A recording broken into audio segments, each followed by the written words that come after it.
Hi guys, welcome back to my channel. In this video, I want to simplify this Surds expression. Solution. We have 3 root 48.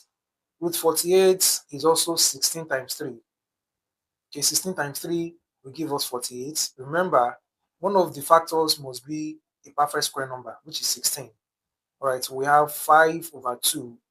Now, square root of 1 is 1.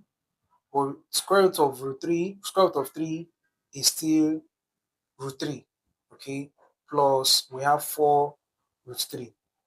Right, so from here we can find square root of 16, which is 4.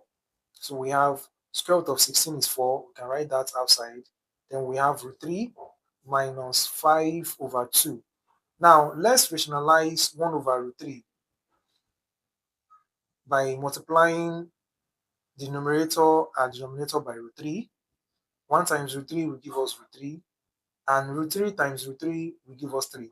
Alright, so 1 over root 3 is same thing as what? After rationalizing it, root 3 over 3. So we have this to be root 3 over 3, okay, plus 4 root 3. Okay, from there, we can multiply this. 3 times 4 is 12.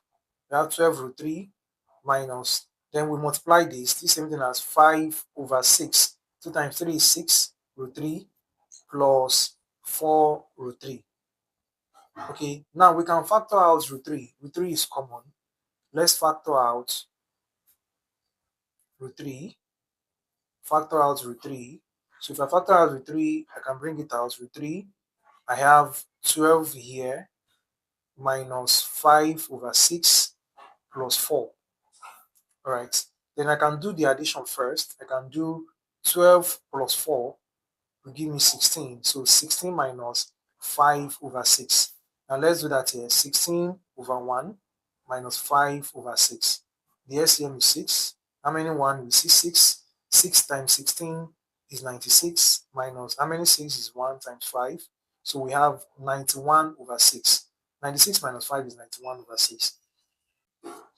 16 minus 5 over 6 gives 91 over 6. And then root 3 times 91 over 6, same thing as 91 over 6 root 3. This is our final answer. Okay, this is our final answer. Now let's try another question. Let's try this. Let's try this. Let's simplify 7 over 2 root 1 over 2 plus 3 over root 2 minus root 8. Now let's simplify this and write our answer in the comment section. Thanks guys, don't forget to like, comment, and if you have not subscribed to this channel, please do subscribe. See you next time.